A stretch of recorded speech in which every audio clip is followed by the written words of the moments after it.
Hello my perfect family, कैसे हो आप सब लोग। आई होप कि आप सभी बहुत ही अच्छे होंगे। तो आज हम लोग यहाँ पे बात करेंगे अपनी फार्मास्यूटिक्स के यूनिट 4 के लास्ट टॉपिक के बारे में, जो कि हमारा होने वाला है फार्मास्यूटिकल इनकम्पैटिबिलिटी के ऊपर। ठीक है, और काफ़ी ज़्यादा इंपॉर्टेंट टॉपिक है। आप लोग को ये क्वेश्चन बिल्कुल भी नहीं छोड़ना है। एग्जाम में यहाँ से लगभग जो है 99% चांस है कि क्वेश्चन देखने को मिले। ठीक है, क्योंकि ये हमारा एक बहुत ज़्यादा इंपॉर्टेंट क्वेश्चन बन जाता है। अब यहाँ पे देखो, जो हमारा फार्मास्यूटिकल इनकम्पैटिबिलिटी है, तो देखो इसका नाम क्या है, फार्मास्यूटिकल इनकम्पैटिबिलिटी। इनकम्पैटिबिलिटी का क्या मतलब होता है, देखो यहाँ पे बहुत ही सिंपली आप लोग समझो कि हमारी कोई भी दवा है, ठीक है, हमारी जो मेडिसिन है, ठीक है, तो हमारी मेडिसिन किससे मिलकर बनी होती है, हमारी मेडिसिन मिलकर बनी होती है हमारी एपीआई से, ठीक है। और हमारा क्या होता है, एक्सीपियंट्स होता है, ठीक है, एक्सीपियंट्स। अब देखो ये जो हमारा एक्सीपियंट्स होता है ना, अब ये बहुत अलग अलग टाइप का हो सकता है। जैसे कि यहाँ पे हमारा क्या क्या हो सकता है, यहाँ पे हमारा मेनली जैसे प्रिजर्वेटिव हो सकता है, ठीक है, प्रिजर्वेटिव हो सकता है, या फिर हमारा यहाँ पे एंटीऑक्सीडेंट हो सकता है, ठीक है, एंटीऑक्सीडेंट हो सकता है, या फिर हमारा यहाँ पे बफरिंग एजेंट भी हो सकते हैं, ठीक है, बफर्स हो सकते हैं। मतलब कई सारे जो है प्रिजर्वेटिव हो सकते हैं। अब जैसे मान लो अगर हमारा इमल्सन है तो यहाँ पे इमल्सिफाइंग एजेंट हो सकता है, ठीक है, इमल्सिफायर्स। तो कहने का मतलब ये है कि हमारे यहाँ पे जो एक्सिपिएंट्स हैं वो बहुत ही अलग अलग टाइप के जो है हमारे दवा में देखने को मिलते हैं। अब यहाँ पे देखो क्या है ना कि जो हमारा एपीआई है, ठीक है, तो इसको हम लोग को इन सारे एक्सिपिएंट के साथ मिला के बनाना होता है। अब अगर मान लो जो हमारा एपीआई है, ठीक है, अगर वो इनमें से किसी एक एक्सिपिएंट के साथ अच्छे से मिले ही ना, यानी इनके बीच में कोई रिएक्शन हो जाए। जैसे मान लो जो हमारा एपीआई है वो हमारा प्रिजर्वेटिव के साथ ठीक है, चलो एंटीऑक्सीडेंट भी अच्छा है, बफर्स भी अच्छे हैं, लेकिन मान लो इमल्सिफायर्स है या फिर मान लो कुछ और है, ठीक है, जिसके साथ हमारा जो एपीआई है वो यहाँ पे अच्छे से जो है कह सकते हो कि मिक्स नहीं हो रहा है, ठीक है, या फिर इन दोनों के बीच में कोई केमिकल रिएक्शन हो जा रही है। तो ये सारी चीज़ें क्या होती हैं, ये सारी चीज़ें इनकम्पैटिबिलिटी फॉर्म कर देती हैं। यानी कि जो हमारा एपीआई है वो हमारे एक्सिपिएंट के साथ कंपैटिबल ही नहीं हो पा रहा है, ठीक है, इनकम्पैटिबल हुआ जा रहा है। तो ये सारी चीज़ों की वजह से क्या होती है कि हमें देखने को मिलती है फार्मास्यूटिकल इनकम्पैटिबिलिटी। अब देखो जरूरी नहीं है कि ये इनकम्पैटिबिलिटी हमें तुरंत देखने को मिले। ऐसा हो सकता है कि एपीआई को आप लोगों ने तुरंत मिक्स किया हो तो हमारा बहुत अच्छा यहाँ पे दवा बन गई हो, लेकिन कुछ दिन बाद हमें देखने को मिला कि जो हमारा दवा है, ठीक है, तो उसके अंदर कुछ रिएक्शन वगैरह हो गई।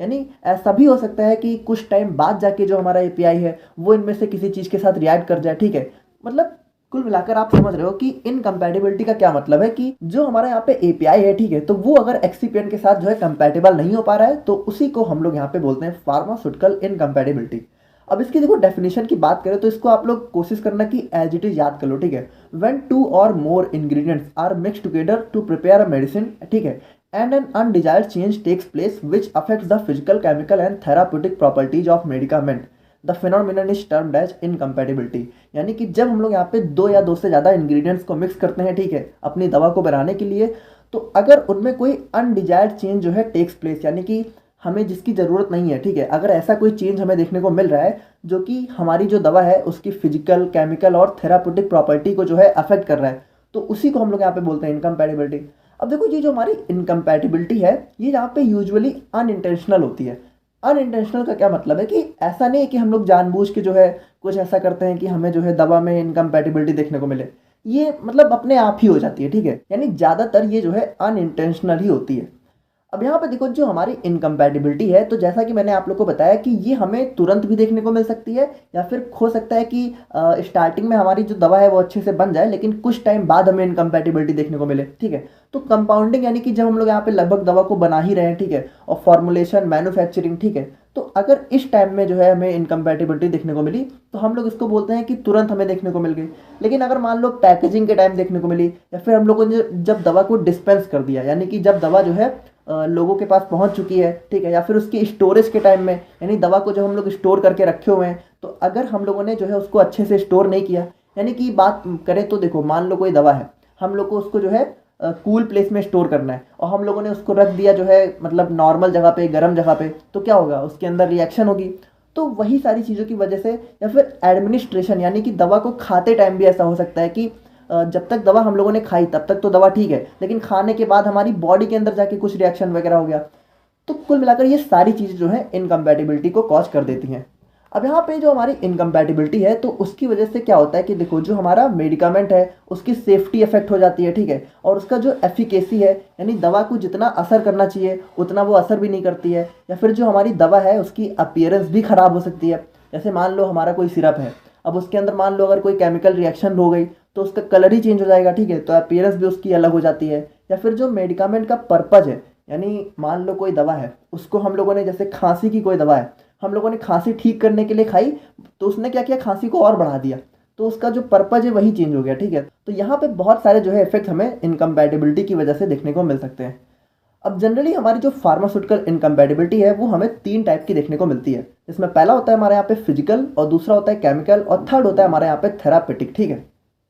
तो बात करें हम लोग यहाँ पे अपने फिजिकल इनकम्पैटिबिलिटी की, तो जब भी हम लोग अपनी दवा को बनाने के लिए दो या दो से ज़्यादा इंग्रेडिएंट को मिक्स कर रहे हैं और उनके बीच में कोई फिजिकल चेंज देखने को मिल जाए, ठीक है। फिजिकल चेंज का मतलब क्या है कि जैसे कि जो हमें बाहर से दिखता है, जैसे उसका कलर हो गया, ठीक है, टेस्ट हो गया, या फिर विस्कोसिटी हो गई, या फिर उसका अपीयरेंस हो गया, तो अगर ये सारी चीज़ों में हमें कोई चेंज देखने को मिल रहा है तो उसको हम लोग यहाँ पे बोलते हैं फिजिकल इनकम्पैटिबिलिटी, ठीक है। अब यहाँ पे देखो, जो हमारी फिजिकल इनकम्पैटिबिलिटी होती है, ठीक है, तो इसकी वजह से जो चेंजेस होते हैं उसको हम लोग यहाँ पे सिंपली जो है विजिबल होते हैं, ठीक है, यानी कि उसको हम लोग आंखों से देख सकते हैं और जो है प्रॉपर एक्शन लेके उनको ठीक भी कर सकते हैं। अब जैसे हमारा जो फिजिकल इनकम्पैटिबिलिटी है, तो उसके करेक्शन की बात करें तो हम लोग यहाँ पे अपने मिक्सिंग के ऑर्डर को चेंज करके भी जो है उसको सही कर सकते हैं। या फिर इमल्सिफिकेशन, यानी कि अगर हमारा प्रिपरेशन मान लो हम लोग इमल्सन का कर रहे हैं तो हम लोग उसमें इमल्सिफाइंग एजेंट्स का यूज करके मतलब सही कर सकते हैं, ठीक है। या फिर सस्पेंडिंग एजेंट्स, ठीक है, अगर सस्पेंशन बना रहे हैं, या फिर जो हमारे इंग्रेडिएंट्स हैं, ठीक है, तो उनके फॉर्म को चेंज करके भी हम लोग अपनी फिजिकल इनकम्पैटिबिलिटी को करेक्ट कर सकते हैं।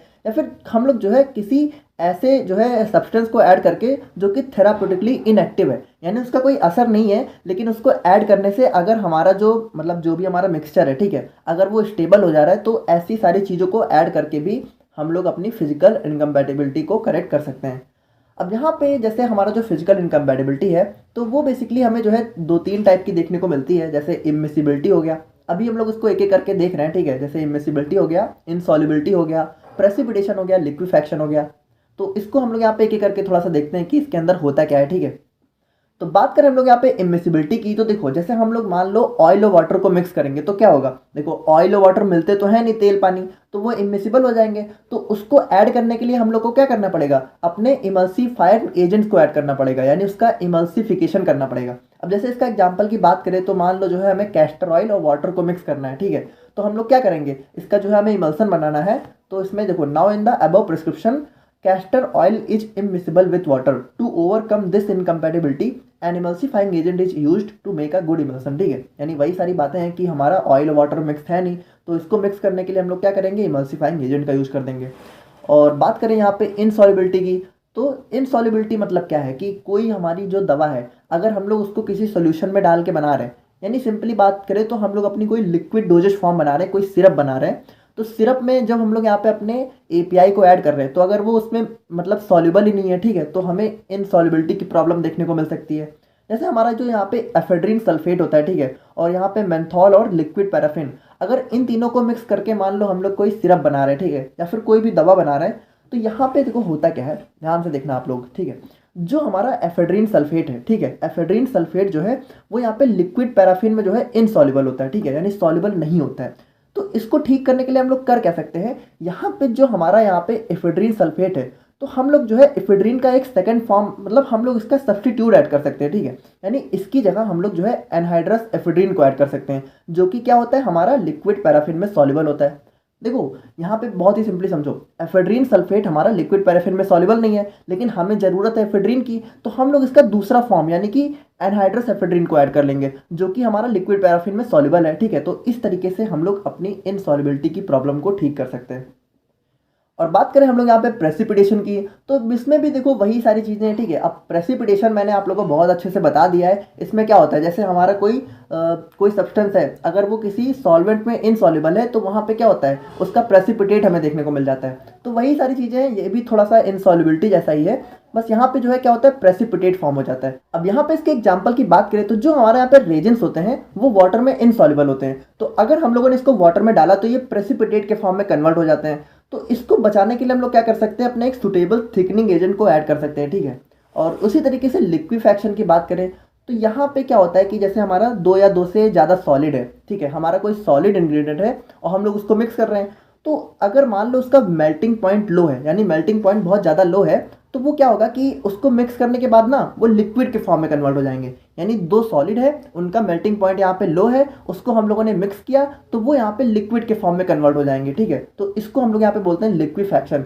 अब देखो ये बेसिकली हमारा यूटेक्टिक मिक्सचर का एग्जांपल होता है। तो यूटेक्टिक मिक्सचर को हम लोग यहाँ पे शॉर्ट में जो है कवर करेंगे। ठीक है, बेसिकली ये तो हमारा पाउडर्स का टॉपिक है और बहुत ज़्यादा इंपॉर्टेंट भी है। अब इसके एग्जांपल की बात करें तो अगर हमारा जो भी मेडिकामेंट है, अगर उसके अंदर हमें मेंथॉल, थाइमोल, कैम्फर, फिनॉल, अगर ये सारी चीज़ें देखने को मिल रही हैं, तो इनमें से अगर किसी को भी हम लोगों ने साथ में मिक्स किया तो ये यहाँ पे क्या होता है, लिक्विड के फॉर्म में कन्वर्ट हो जाते हैं। अब अगर लिक्विफैक्शन को हम लोग को प्रिवेंट करना है यानी रोकना है, तो हम लोग क्या करेंगे, या तो जो है ये सारे जो इंग्रेडिएंट है, ठीक है, इनको यहाँ पे अलग अलग जो है डिस्पेंस करते हैं। ठीक है, यानी इसको हम लोग जो है साथ में नहीं मिलाते हैं, और या फिर अगर साथ में मिला रहे हैं तो हम लोग इसमें एक एब्जॉर्बेंट पाउडर को ऐड कर देते हैं, जो कि क्या करता है कि अगर ये थोड़ा सा लिक्विड में कन्वर्ट होने वाले हैं तो उसको एब्जॉर्ब कर लेता है। बेसिकली यहाँ पे देखो ज़्यादातर हम लोग यही करते हैं कि इसको हम लोग यहाँ पे साथ में मिक्स नहीं करते हैं। और अब बात करें हम लोग यहाँ पे केमिकल इनकम्पैटिबिलिटी की, तो देखो इसमें भी वही सारी चीज़ें हैं कि हम लोग यहाँ पे दो या दो से ज़्यादा इंग्रेडिएंट को आपस में मिक्स कर रहे हैं, और अगर उनके बीच में यहाँ पे कोई केमिकल रिएक्शन जो है टेक्स प्लेस कर गई, ठीक है, यानी कोई केमिकल रिएक्शन हो गई, तो उसकी वजह से जो भी चेंजेस आते हैं तो उसको हम लोग क्या बोलते हैं, केमिकल इनकम्पैटिबिलिटी। ठीक है, अब यहाँ पे केमिकल इनकम्पैटिबिलिटी की वजह से क्या हो सकता है कि जो हमारा प्रोडक्ट है, ठीक है, जो भी हमारी दवा है वो टॉक्सिक हो सकती है या फिर इनएक्टिव हो सकती है। तो ये सारी चीज़ें हमारी केमिकल इनकम्पैटिबिलिटी की वजह से देखने को मिल सकती है। अब अगर देखो यहाँ पे दो तरीके की चीज़ें हो सकती है, जैसे हम लोगों ने हम लोगों ने कोई अपने, जैसे मान लो ये हमारे दो इंग्रेडिएंट है, ठीक है, हम लोगों ने इनको मिक्स किया, तो ऐसा हो सकता है कि इन दोनों को मिक्स करने के बाद जो है तुरंत ही कोई केमिकल रिएक्शन हो जाए, ठीक है, तुरंत हो जाए, तो उसको हम लोग क्या बोलेंगे, इमीडिएट केमिकल इनकम्पैटिबिलिटी। ठीक है, और अगर जो हमारी केमिकल रिएक्शन है वो हमें थोड़े दिनों बाद देखने को मिल रही है, यानी स्टार्टिंग में जब हम लोगों ने मिक्स किया तो कोई प्रॉब्लम नहीं हुई, लेकिन थोड़े दिन बाद जाके क्या हुआ, इन दोनों के बीच में, मतलब किसी के बीच में भी यहाँ पे केमिकल रिएक्शन हो गई, तो उसको हम लोग क्या बोलते हैं, डिलेड केमिकल इनकम्पैटिबिलिटी। अब यहाँ पे जो हमारी केमिकल इनकम्पैटिबिलिटी है, तो यहाँ पे ये जो है जनरली जैसे हमारी ऑक्सीडेशन रिडक्शन की रिएक्शन हो गई, ठीक है, या फिर एसिड बेस हाइड्रोलिसिस हो गया, या फिर कॉम्बिनेशन रिएक्शन हो गई, या फिर मान लो हमारा सोल्यूशन का पीएच चेंज हो गया, तो इन सारी चीज़ों की वजह से केमिकल इनकम्पैटिबिलिटी देखने को मिलती है। अब देखो ज़्यादातर ना ये हमें जो है सिरप में देखने को मिलती है, जो हमारी लिक्विड डोजेज फॉर्म होती हैं उन्हीं के अंदर हमें केमिकल इनकम्पैटिबिलिटी ज़्यादा देखने को मिलती है। अब यहाँ पे जो हमारी ये सारी रिएक्शन है, ठीक है, यानी कि जो हमारी केमिकल इनकम्पैटिबिलिटी है, तो उसको हम लोग यहाँ पे पहचानेंगे कैसे, तो जब भी हमारी ये सारी रिएक्शन होंगी तो या तो प्रेसिपिटेशन होगा, या तो डिकम्पोजिशन होगा, या तो हमारा जो सॉल्यूशन है उसका कलर चेंज हो जाएगा, या फिर एक्सप्लोजन यानी धमाका वगैरह भी हो सकता है। ठीक है, तो इस सारी चीज़ों से आप लोग यहाँ पे पता कर सकते हो कि हमारा केमिकल इनकम्पैटिबिलिटी हमारे फॉर्मुलेशन में देखने को मिल रही है। अब यहाँ पे देखो जो हमारी केमिकल इनकम्पैटिबिलिटी है वो बेसिकली दो टाइप की होती है, पहली होती है टॉलरेटेड और दूसरी होती है एडजस्टेड। अब देखो टॉलरेटेड में हम लोग क्या करते हैं, ध्यान से सुनना, कि इसमें हम लोग क्या करते हैं, अगर हमारी कोई दवा है उसके अंदर टॉलरेटेड केमिकल इनकम्पैटिबिलिटी की प्रॉब्लम हुई, तो इसको ठीक करने के लिए हम लोग क्या करते हैं कि जो हमारे मिक्सिंग का ऑर्डर है हम लोग या तो उसको चेंज कर देते हैं, या तो हमारे सब्सटेंस को डाइल्यूट कर देते हैं, यानी उसके अंदर थोड़ा सा पानी मिला देते हैं। बाकी देखो इसमें हम लोग कोई अलग से और कोई छेड़छाड़ नहीं करते हैं, यानी अगर जो है टॉलरेटेड इनकम्पैटिबिलिटी है तो या तो हम लोग मिक्सिंग के ऑर्डर को चेंज करेंगे या तो डाइल्यूट करेंगे, बाकी अलग से कुछ नहीं करेंगे। लेकिन अगर हमारी एडजस्टेड केमिकल इनकम्पैटिबिलिटी है तो इसको ठीक करने के लिए हम लोग क्या करते हैं, इसको ठीक करने के लिए हम लोग जो है डायरेक्टली अलग से कोई सब्सटेंस या तो ऐड कर देते हैं या तो उसमें से रिमूव कर देते हैं। ठीक है, इसमें अलग से नहीं ऐड कर रहे हैं, लेकिन इसमें हम लोग यहाँ पे अलग से ऐड कर देते हैं। तो बस यही हमारा बेसिक सा डिफरेंस होता है केमिकल इनकम्पैटिबिलिटी में।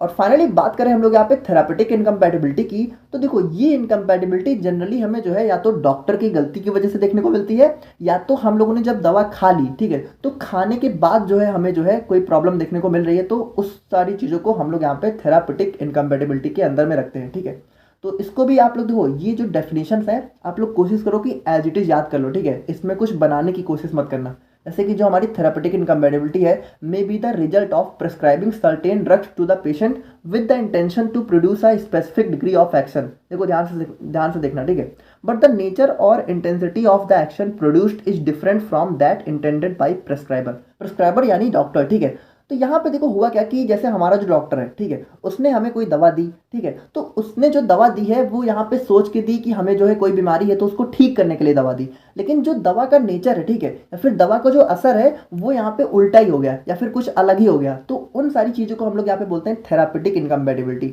अब यहाँ पे जो हमारी थेरापेटिक इनकम्पैटिबिलिटी है तो इसके कॉजेज की बात करें तो यहाँ पे जो है ये ओवरडोज की वजह से देखने को मिल सकती है। यानी कि कोई दवा है उसकी जो है डॉक्टर ने गलती से बहुत ज़्यादा ही डोज दे दी, ठीक है, जितनी ज़रूरत नहीं है। या फिर इम्प्रॉपर डोजेज फॉर्म, यानी कोई दवा है तो वो यहाँ पे मान लो सिरप के फॉर्म में देनी चाहिए और टैबलेट के फॉर्म में दे दी, ठीक है। या फिर कॉन्ट्रा इंडिकेटेड ड्रग, यानी कॉन्ट्रा इंडिकेटेड ड्रग का क्या मतलब है कि अगर मान लो आपको किसी चीज़ से एलर्जी है, ठीक है, और जो डॉक्टर है, ठीक है, उनको पता नहीं है और उन्होंने जो है आपको ऐसी दवा दे दी जो कि एलर्जी में और प्रॉब्लम कॉज कर रही है, तो उसको हम लोग यहाँ पे बोलते हैं कॉन्ट्रा इंडिकेटेड ड्रग, ठीक है। या फिर सिनर्जिस्टिक एंड एंटागोनिस्टिक ड्रग, यानी कि सिनर्गिज्म का मतलब क्या होता है, अब इसको मैंने आप लोग को जो है पोजोलॉजी में बताया था, अगर आप लोग को याद हो तो अच्छी बात है। बाकी शॉर्ट में समझो कि सिनर्गिज्म क्या होता है कि हम लोग जब दो दवा दे रहे हैं तो उसका असर कुछ ज़्यादा ही हो रहा है, ठीक है। या फिर एंटागोनिस्टिक का मतलब क्या है कि दो दवा जो है एक दूसरे के असर को काट रही हैं। तो इन सारी चीज़ों की वजह से भी हमें थेरापेटिक इनकम्पैटिबिलिटी देखने को मिल सकती है। अब यहाँ पे इसके कुछ एग्जांपल्स की बात करें तो थोड़ा सा आप लोग लिख देना। जैसे एक ओवरडोज का एग्जांपल देखें तो हमारा यहाँ पे मान लो डॉक्टर ने एक पर्चा बना के दिया, ठीक है, हमारा यहाँ पे ये प्रिस्क्रिप्शन है, तो इसमें यहाँ पे डॉक्टर ने लिख दिया कोडीन फॉस्फेट को 0.5 ग्राम, ठीक है, और यहाँ पे फार्मासिस्ट को डायरेक्शन दिया कि इसका पाउडर बनाओ, ठीक है, और यहाँ पे इसकी जो है लगभग 10 पाउडर्स बनाओ और यहाँ पे जो एक डोज है उसको यहाँ पे बेड टाइम यानी सोते टाइम हमें लेना है। तो यहाँ पे देखो डॉक्टर ने किया गया, यहाँ पे डॉक्टर जो है लिखना चाह रहा था 5 mg, लेकिन उसने गलती से क्या लिख दिया, उसने गलती से लिख दिया 0.5 ग्राम, ठीक है, यानी 500 mg, ठीक है, 0.5 gram is equal to 500 mg। तो डॉक्टर ने गलती से जो है क्या किया, हमारी दवा का ओवरडोज कर दिया। तो उसकी वजह से अब क्या होगा, हमें थेरापेटिक इनकम्पैटिबिलिटी की प्रॉब्लम देखने को मिलेगी।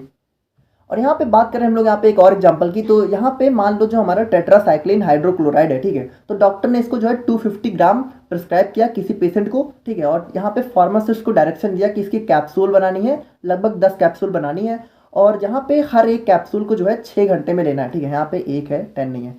तो यहाँ पे हर एक कैप्सूल को 6 घंटे में मिल्क के साथ लेना है। अब यहाँ पे डॉक्टर ने गलती क्या की, यहाँ पे देखो जो प्रिस्क्रिप्शन है, ठीक है, उसकी डोज सही है, यानी डोज यहाँ पे 250 ग्राम ही होगी, लेकिन जो डायरेक्शन है वो गलत हो गया। डायरेक्शन क्या गलत हो गया कि जो हमारा टेट्रासाइक्लिन है ये हमारा मिल्क के साथ बिल्कुल भी नहीं दिया जाना चाहिए, क्योंकि मिल्क के अंदर जो कैल्शियम होता है वो क्या करता है कि इस टेट्रासाइक्लिन के एक्शन को यहाँ पे इनएक्टिवेट कर देता है, यानी इसका एक्शन ही खत्म कर देता है। तो हम लोग जब दवा देंगे तो उसका असर ही नहीं होगा। तो यहाँ पे कुल मिलाकर इन सारी चीज़ों की वजह से हमें थेरापेटिक इनकम्पैटिबिलिटी की प्रॉब्लम देखने को मिल सकती है, ठीक है। तो ये हमारा एक बहुत ही ज़्यादा इंपॉर्टेंट टॉपिक था। आई होप कि आप लोग को समझ में आ गया होगा। बाकी अगर कोई डाउट है तो आप लोग कमेंट करके बताना और मिलते हैं हम लोग नेक्स्ट वीडियो में। Thank you so much.